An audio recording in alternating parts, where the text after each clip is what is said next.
നമസ്കാരം, media Vision വാർത്തകളിലേക്ക് സ്വാഗതം. പേരാമ്പ്രയിലെ സിൽവർ ആർട്സ് ആൻഡ് സയൻസ് കോളേജിൽ ജോബ് ഫെയർ സംഘടിപ്പിച്ചു. College governing body chairman Tharvai Haji ഉദ്ഘാടനം ചെയ്തു. Perambra silver college job fair college ഹാളിൽ സംഘടിപ്പിച്ചു. കേരളത്തിലും പുറത്തും പ്രശസ്തമായ 25 കമ്പനികൾ മേളയിൽ പങ്കെടുത്തു.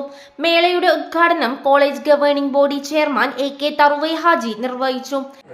കേരളത്തിൽ അറിയപ്പെടുന്ന ഒട്ടേറെ കമ്പനികൾ, അതോടൊപ്പം വിദേശത്തേക്ക് കൂടി റിക്രൂട്ട് ചെയ്യുന്ന സ്ഥാപനങ്ങൾ ഇവിടെ വന്നിട്ടുണ്ട്. 25ഓളം സ്ഥാപനങ്ങൾ എത്തിയിട്ടുണ്ട്. ചിലരെല്ലാം വന്നുകൊണ്ടിരിക്കുന്നുണ്ട്. ധാരാളം ആളുകൾക്ക് ഇത് വലിയൊരു അവസരമായിരിക്കും. 1000-ലധികം ആളുകളെ വേണമെന്ന് പറഞ്ഞ ആളിവിടെ എത്തിയിട്ടുണ്ട്. Principal doctor C Vinod Kumar ചടങ്ങിൽ അധ്യക്ഷത വഹിച്ചു. Karma charitable trust secretary doctor PT Abdul Aziz, VS Ramanan master, Jayarajan Kalkassery, career academy coordinator PA Fazlul Haq, T Shijukumar എന്നിവർ സംസാരിച്ചു. നമ്മുടെ സംസ്ഥാനത്തിലും അതുപോലെ തന്നെ ബാംഗ്ലൂർ, മദ്രാസ് എന്നിവിടങ്ങളിലെല്ലാം പല കമ്പനികളിലും കുട്ടികൾക്ക് കഴിഞ്ഞ ജോബ് ഫെയറിലൂടെ സെലക്ഷൻ കിട്ടിയിട്ടുണ്ട്. അതുപോലെ വിദേശത്തും. അതുകൊണ്ടാണ് ഞങ്ങൾക്ക് അതിൽ നിന്ന് കിട്ടിയ ഒരു ഊർജ്ജത്തിലാണ് ഞങ്ങൾ ഈ വർഷവും വിപുലമായ രീതിയിൽ ഇത് നടത്തുന്നത്.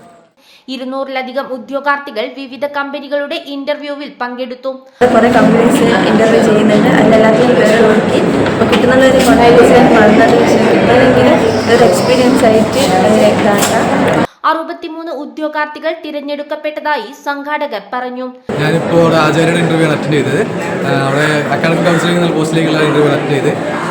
ഇപ്പോൾ ഇവിടുത്തെ ഇന്റർവ്യൂവിന് അത് ഞാൻ ആദ്യത്തെ ഒരു ഇന്റർവ്യൂ അറ്റൻഡ് ചെയ്യുന്നത്.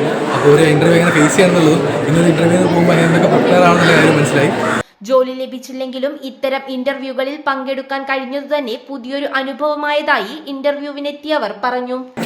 സിൽവർ കോളേജിൽ ഒരു ജോബ് ഫെസ്റ്റ് വെച്ചിട്ടുണ്ട്. ഫസ്റ്റ് അറ്റംപ്റ്റാണ്.